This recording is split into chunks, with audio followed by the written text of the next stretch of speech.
קוראים לי בנימין פולק, והמושב שלנו מוקדש הערב ללוינס והפילוסופיה של השפה, ואני אציג דוברת ויציגו ונשאל שאלות, ואז את הדוברת הבאה. אז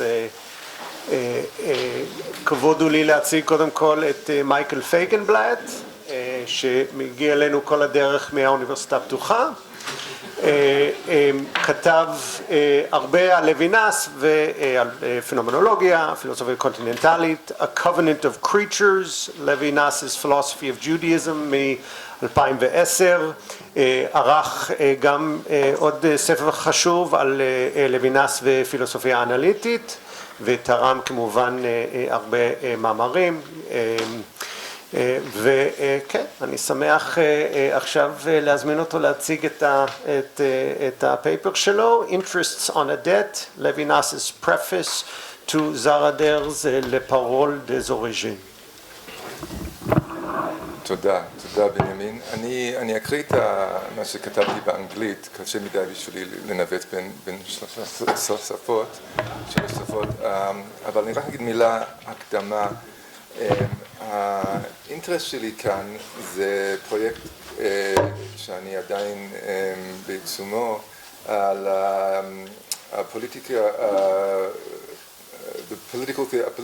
התיאולוגיה הפוליטית של היידיגר. כידוע לכולנו יש הרבה אינטרס ביחס של היידיגר ליהדות, ובשנים האחרונות לאנטישמיות שלו, בשורצהפטה שלו, וגם לנאציזם שלו, וזה באמת תפס הרבה מקום במחקר. אבל יש גם את הצד השני, ממש הצד השני לחלוטין, 180 מעלות, שזה גם החוב של היידיגר למסורת היהודית או העברית, אם נגיד. אז זה מה שמעניין אותי פה. מצד אחד יש לנו את הנאציזם של היידיגר, מצד שני יש לנו את ה-debt en pensée שלו, כפי שזרדר, מרלין זרדר קרא לזה. לא יודע אם אתם מכירים את מרלין זרדר, היא נפטרה לאחרונה, ודווקא אם יש לנו זמן בשאלות, אולי אני אספר סיפור, כי כנראה הייתי האדם האחרון שתקשרתי עם מרלין זרדר לפני שהיא נפטרה לפני חודשיים או משהו כזה. כן, אז כבודי גם להזכיר את תרומתה הממש חשובה, גם למחשבת ישראל וגם לפילוסופיה קונטיננטלית. Okay, so I want to offer a close reading of Levinas's preface to Marlene Zarader's Les paroles de l'origine. The book appeared in 1985. A remarkable document that, as far as I know, has not been analysed at all, let alone closely. Levinas was 80 years old when he wrote it, and it's characteristically scintillating, dense, penetrating philosophical testimony. It encapsulates most of the fascinating and still relevant issues that Levinas continues to give us to think, and especially in relation to Heidegger. If I speak too quickly in English, tell me to slow down. For you, it's okay.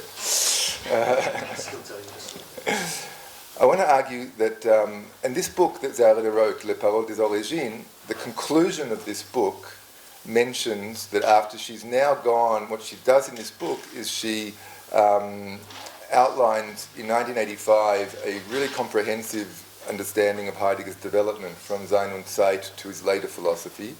She asks the question of how does he move from the formal ontology of being in time, the universal formal ontology of being in time, to the Seinsgeschichte, the substantive history of being, which he associates with the Greco-German mission or history.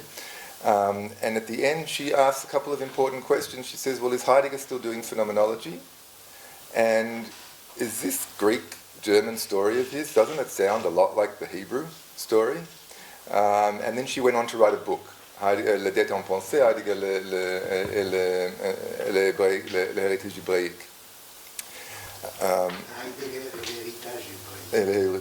Heidegger and the Hebraic heritage.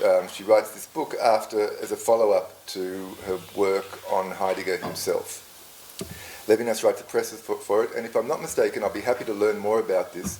I think Levinas actually supervised her doctorate at the Sorbonne and on this work, which is really interesting too, because it's all of Heidegger's late, middle and late works, which we tend to think Levinas wasn't. That's the book with the one Deloitte? Yeah. That's her doctorate? It's her doctorate, it was her doctorate, yeah. Yeah, that's what I was wondering, yeah. Thanks. So I want to argue that Levinas's admiration for Zarader's book, which is quite astonishing, concerns not only her impressive reconstruction of the development of Heidegger's work, but also an astonishing endorsement of both Heidegger's thought itself, its development, from being in time to the history of being, and an endorsement of the thesis that Heidegger's thought is profoundly indebted to or convergent with his, namely Levinas's, understanding of Judaism. This double endorsement is appropriated by Levinas with a displacement. He doesn't merely accept Zarader's thesis, but he enacts it, turning Heidegger's own categories back towards their allegedly unthought Hebraic origins. At the Preface's decisive moment, he will appropriate Heidegger's master word, ereignis, for Israel. We'll come to that. So it's in 1985, 2 years after Levinas's controversial remarks on Sabra and Shatila, and 2 years before Farias's expose of Heidegger's Nazism. Zarader's paroles de l'origine traces Heidegger's sustained meditation on the Greek Grundworte, phusis, logos, aletheia, cheon, moira, these key words that Heidegger uses to interpret the thought and, more importantly, the unthought of the Greeks. She shows how Heidegger reads these primordial Greek words not as concepts but as deposits of an experience of being never thought by the Greeks themselves, even as such experiences are preserved in their language. What Heidegger retrieves from this unthought, the word as event, the call that founds, the withdrawal of presence, the trace of presence, the concealment of historical sending, this constitutes the topology of being and of the history of being that emerges from the 1930s onwards. Zarader tracks Heidegger's evolving relation to the Greeks from unified block of thinkers through to the pre-Socratic, through to a cleavage with the with Plato, to the late abandonment of even the Greek origin as privileged. It's the third period where Heidegger finally arrives, according to Zarader, at a point which converges with the Hebraic and where the Greek, in his own thinking, lacks a privileged position because it's what the Greeks were not able to think that needs to be thought. Her second book, on the unthought debt, links this step beyond the Greek dawn to the Hebraic heritage. So I'm interested now in how Levinas doubles down on the trajectory Zarader named by giving an ethical interpretation even to Heidegger's middle period of thought beginning in the early 1930s.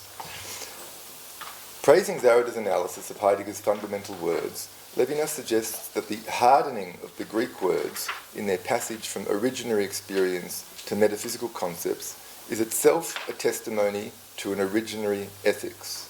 Quote, "Can one not, despite Heideggerian denials, sense ethics in this?" We have to read the passages more carefully, but when he reads Dike, Aletheia, and so forth, he suggests that there's a kind of primordial ethics in Heidegger, despite Heidegger's denials. For Levinas, Heidegger's retrieval of the Greek Grundworte already bears the trace of an ethical dimension, no matter Heidegger's refusal to acknowledge this. Levinas will say the same thing, this time following Zarader, about Heidegger's disavowed relation to the Hebraic. He goes further. He endorses not only the ethical trace within Heidegger's retrieval, but the very trajectory of Heidegger's thought, the movement beyond presence, Anwesen, towards what exceeds presence. Quote, "A future to come," he's now glossing Heidegger, Zarader's Heidegger, "a future to come that perhaps will no longer be a history, that will no longer be a time understood from Anwesen and presence. Horizon of an ultimate wisdom in relation to which the sense of all things is determined, even if, and we hold that this must be said, not everyone is inclined to seek in the work of the great German philosopher consolations after the misfortunes of our century, nor the good news of their tomorrows." Okay, so we've got the qualification, but the important point is that Heidegger's understanding of a future that breaks with history is something that he also endorses. This is not merely an endorsement that Heidegger is indebted to the Hebraic, it's an endorsement of the development of Heidegger's thought, from the metaphysics of Usia to the presencing of presence, the Anwesenheit des Anwesen, to a sense that exceeds the horizon of being through a wisdom that comes from elsewhere. That's exactly how Levinas' own thought developed. No less than Heidegger's, Levinas' thought depends on unfolding what he calls the systematic logic of Sein und Zeit. This is where, and this is exactly why Levinas recoils, because I'm kind of seeing Levinas as seeing himself doing what Heidegger himself did, understanding being and time's notion of historicity and developing it into a concept of a history of being's withdrawal and concealment. Heidegger's political adventure cautions against yielding to the logic that unfolds from being and time through the history of being, and its withdrawal to the unthought beyond being. This is why Levinas recoils from this. But if Levinas recoils from the political destination, he doesn't abandon the trajectory. The question becomes, what discourse can follow the path without repeating Heidegger's error? And then there's a very interesting, dense second section in the preface, which looks kind of methodological, but I think is actually really essential to what he's saying. He raises the question, what types of discourse remain philosophically significant at the end of metaphysics? If the quest for presence and adequate concepts that represent presence has been exposed as forgetfulness and concealment, what can philosophy still say and how? Levinas suggests that the task of thinking at the end of metaphysics risks becoming a commonplace rather than a genuine re-inception of the unthought of being or its concealment. Heidegger, and so too the Heideggerians that he mentions and that Zarader discusses, Derrida, Bernard Marx, Bâtiment, and indeed Zarader herself, risk merely restating the overcoming of metaphysics in the language of metaphysics. They continue to use conceptual language, deploying ontic terms like process, movement, and deployment. But if metaphysical discourse is finished, how do they justify the discourse that they use? Heidegger himself is faced with the same dilemma. His solution was to write philosophical prose, commentaries on primal Greek words and sayings and German poets. But this too faces the same possibility, two possibilities. Either his prose, being implicated in the forgetful ontology of the West and its grammar, re-establishes metaphysics as the governing language of being, exactly as he claims the Heideggerians do, or his prose is an attempt at piety, at shifting the reader from concepts to listening, hearkening to what the words deposited but did not think. In Levinas's words, quote, "Has one truly exited metaphysics when one continues to express oneself in university language? And can one not speak university language? And does not Heidegger himself speak this language when he interprets fundamental words or when he comments in prose on Hölderlin, Trakl and Rilke? And when Marlene Zarader herself speaks of process, of movement, of deployment, are these not ontic terms? Is the beyond of their metaphorical sense more authorized than the beyond of the metaphysical? Everything would thus be permitted to poetry. Nothing would be permitted to the concept." The questions expose the performative contradiction. Everyone here uses university prose while dismissing it. But the fifth, right, the grammar of metaphysics, but dismisses it. But the fifth question, is the beyond of their metaphorical sense more authorized than the beyond of the metaphysical, targets Derrida specifically. Deconstruction accepts Heidegger's critique of metaphysics but rejects his piety, offering instead the play of metaphor, the interminable displacement of presence. And so Levinas asks, why is the meta of metaphor authorized while the meta of metaphysics is forbidden? He then offers his own alternative. Metaphysical language, that is that of exegesis, of hermeneutics, essential prose that poetry itself claims. Language that knows how to say and illuminate even poetic thought, even savage thought. Language that also goes back to Greece, but he says to post-Socratic Greece, where metaphysics would already have been installed. It's a kind of fragmentary text. This is the crux. Levinas defends exegesis as an authentic language beyond metaphysics, against both Heidegger and Derrida. Against Heidegger, exegesis does not piously yield to origins. It responds engages, transforms. Against Derrida, exegesis does not dissolve all distinctions or deny the possibility of a beyond. It works through metaphysical language towards what exceeds it. Exegesis, then, is metaphysical language, conceptual, prosaic, university discourse, but is also the language of hermeneutics, of commentary and response, and also of community and diachrony. The point is practical. The exegete does not disappear or piously yield to the poet's word, but illuminates, transforms, makes the words speak anew. But it's also structural. The exegete belongs to a diachronic community that is able to sustain the origin without constraining it into concepts or feigning to receive it directly through an experience without language or history. This positions Levinas on a third path, neither exceeding the history of metaphysics from behind the pre-Socratics, nor dismantling it from within, but regeneratively interrupting it through exegesis. The difference between Heidegger and Levinas is not form, both write prosaic commentary, but their respective standings with regard to the origin that exceeds the history of metaphysics. Heidegger presents his commentary as a listening. The founding words speak, and we hearken. The interpreter effaces himself before the origin. This is the later Heidegger's philosophical conceit, made necessary by the turn the Kehre itself. For once forgetfulness or concealment is the responsibility of being itself and not only of Dasein, any active interpretation, intervention, that gathers being into a conceptual discourse would simply reinstall the will to mastery that metaphysics enacts. The only legitimate stance for later Heidegger is Gelassenheit, a letting, a waiting, a preparing to receive. But Heidegger's own productive procedure complicates this stance. The primal words are not the origin itself. They are traces of an unthought, never given as presence. Traces require interpretation. Someone must think what was experienced but not thought. And Heidegger does this. But the conceit of piety covers over his own hermeneutical activism. He presents as receiving what he is actively producing. Levinas doesn't need this fiction. First, he pushes past the Kehre to the beyond of being that Heidegger himself eventually glimpsed. The call comes not from being's self-disclosure, but from what exceeds being, and this call demands response, not reception.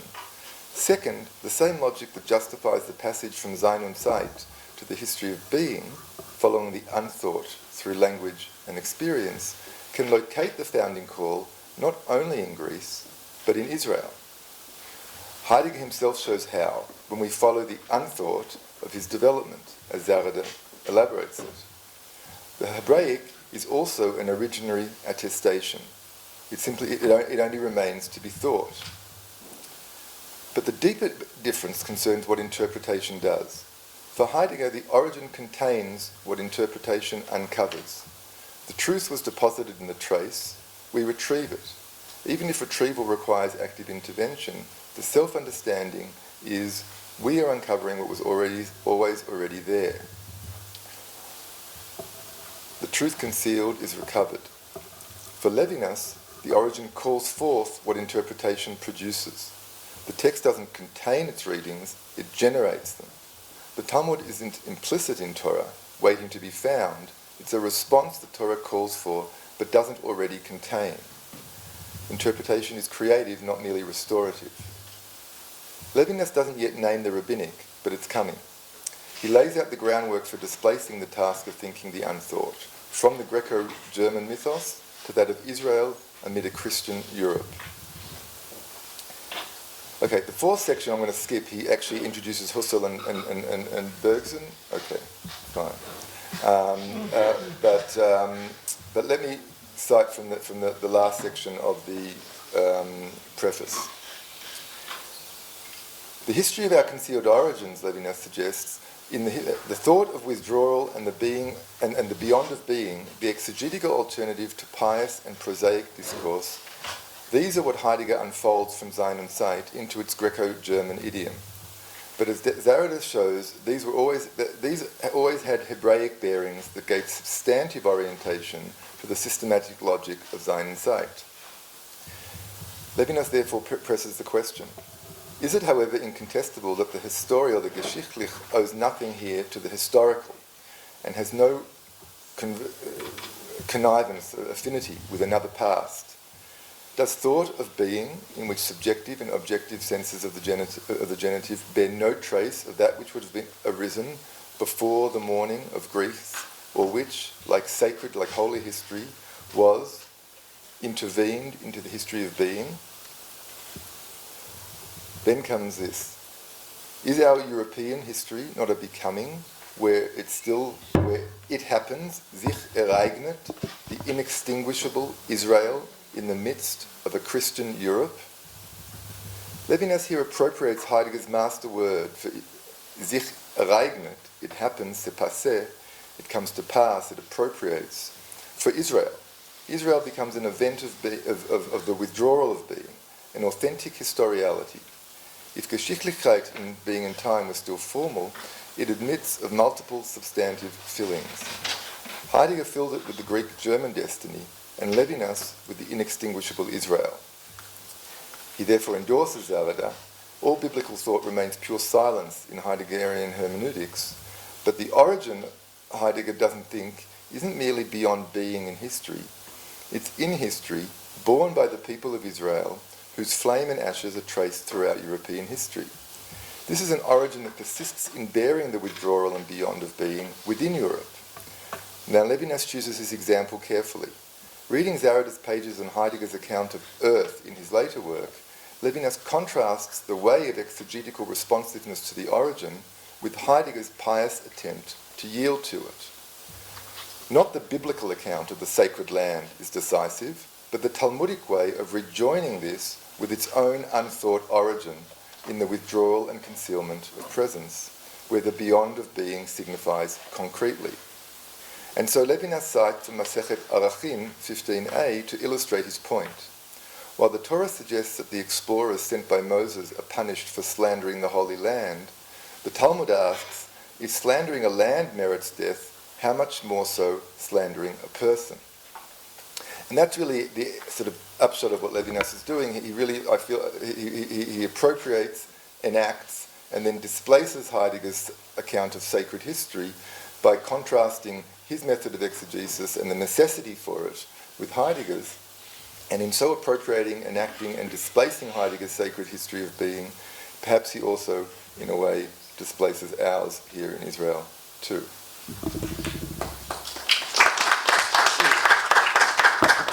תודה רבה מייקל.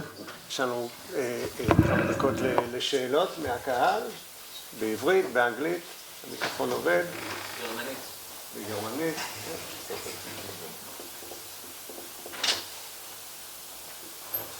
אז אני אשמח, לא? אני אשמח שמיכאל...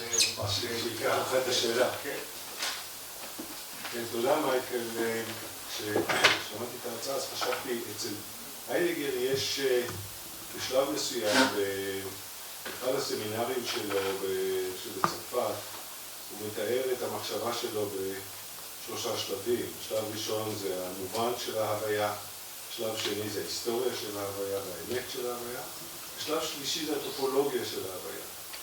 כי הוא רואה את זה כפאזות קצת אחרות וקצת מתרחק מהאמת של ההוויה. אני לא יודע אם זה מתקשר למה שאתה אומר, אבל זה כאילו היה איזו מחשבה שלי, האם בהינתן שהיידיגר מתחיל לחשוב על זה לא במונחים כל כך היסטוריים, בסוף שנות ה-60 בחלק מהטקסטים שלו, וחוזר גם להיבטים פנומנולוגיים קצת, וגם לשאלה מה זה הסגיפט ואיך אנחנו חושבים על הדברים הללו. אז יש שם עדיין רייטניס, אבל זה קצת יותר חושב על זה במונחים של מקומות, ופחות במונחים של היסטוריה. האם זה משפיע על הדרך של לוינס ואיך מסתכלים על הטקסטים שלהם? הייתי חושב שזה מתיישב די טוב עם מה שהוא עושה בהקדמה הזו.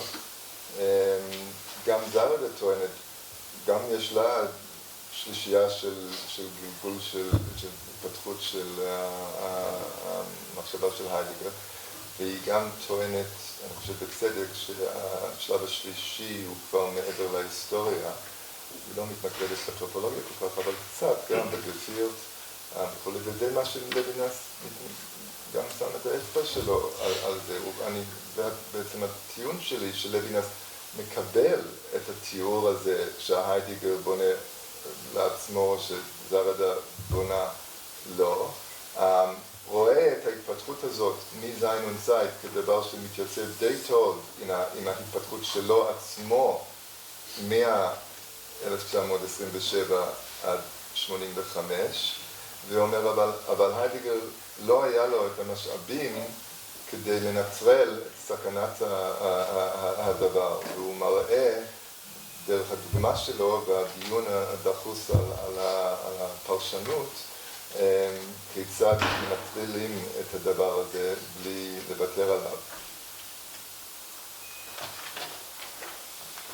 שאלות מהקהל? אם לא, יש שאלה מהיו"ר של המושב.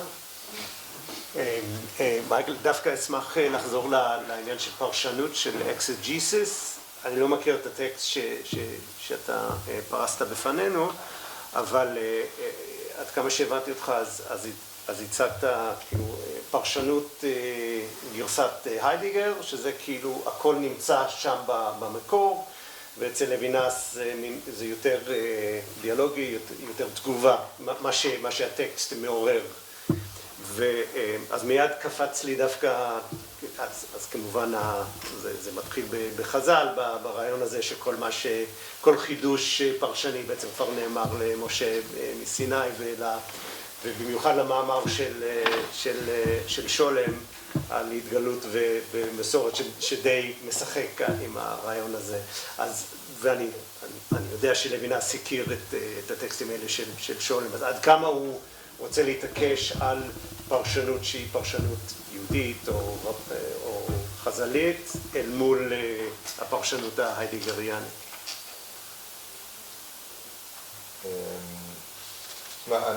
העניין הזה של הרסטורטיב והקריאטיב, אפשר למצוא גם וגם אצל חז"ל בימי ביניים גם.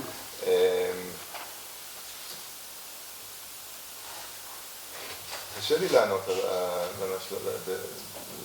על השאלה, אבל מה שאני חושב שהמפתח פה זה שני דברים. זה גם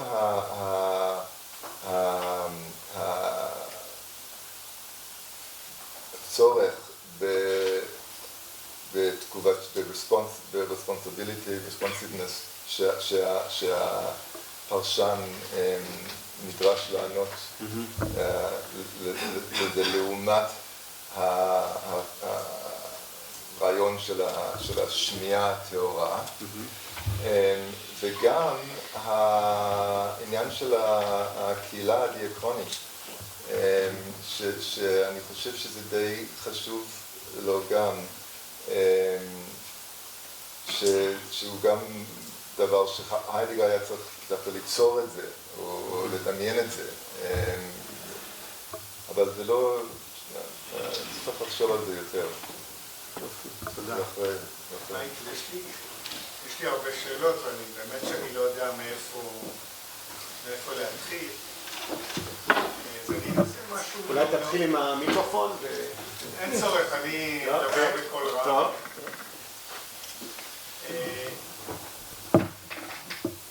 אז תראה, העיסוק של היידיגר ביהדות, כפי שאתה יודע, הוא מסיבי. זאת אומרת, לא אומרים את זה בדרך כלל, אבל מסיבי, הוא אובססיבי והוא מסיבי. זאת אומרת, ב-19, 20, 21 הוא כותב המון על היהדות, שזה הפנומנולוגיה שנתן את הטקסט שאתה מכיר, הפנומנולוגיה של החיים הדתיים, וכמובן, היום בשוורץ אבטלמן, כפי שאנחנו מכירים אותם, יש עיסוק, הייתי אומר, לא אובססיבי, אובססיונלי בדמות היהודית. טוב, אני באמת שואל, בשביל אולי לנסות להתחיל משהו, אני שואל, איפה הטקסטים בעיסוק הזה ביהדות ובאלימות שאנחנו מכירים, ואני לא חושב שהיידיגר הוא נאצי, או היידיגר הוא מגה פשיסטי, כי הרי הוא לא, כפי שאתה יודע, הוא מאוד ביקורתי עם הנאצים, והסיפור הזה מאפשר להיידגריאנים האורתודוקסים לומר שהוא לא נאצי, וזה נכון, כי הוא מזלזל בנאציזם מהמקום של האונתולוגיה הבסיסית, כן? שזה לגמרי נכון, ואני חושב שהרבה יותר מרק נאצי, כן? ההיפר-פשיזם הזה שלו מתעסק ביהודי ובדמות היהודי וביהדות ובמקרא בצורה מאוד מסוימת. איפה זה מתחבר למה שאתה מנסה לומר על הקשר שלו ליהדות? כן. זו שאלה גדולה, אני מקבל לכתוב ספר על זה בקרוב, אבל אני רק אגיד כמה מילים. קודם כל, אני בכלל לא בטוח שהיה לי אובססיבי על היהדות. אני חושב שיש אולי 4 עמודים מתוך 1,500 של השוורטלב של שמי. דיברתי על הפנומולוגיה. כן, וגם שם גם, זה באמת עיסוק בנצרות הקדומה יותר מהיהדות, אבל היידגר בדרך כלל שם, it's a strange move, but he puts Judaism within the category of Latin Judeo-Christianity. Judaism to him doesn't really have a kind of autonomous conceptual... I don't agree. Okay. Well, he identifies Judaism often with metaphysics and with what went wrong in Western ontology since Plato. That's at least how I see it. יופי, אנחנו מודים למייקל שגם מתחייב לכתוב עוד ספר עכשיו על היידגר והיהדות, ואולי עוד ספר יבוא ואז נעשה כנס. תודה מייקל.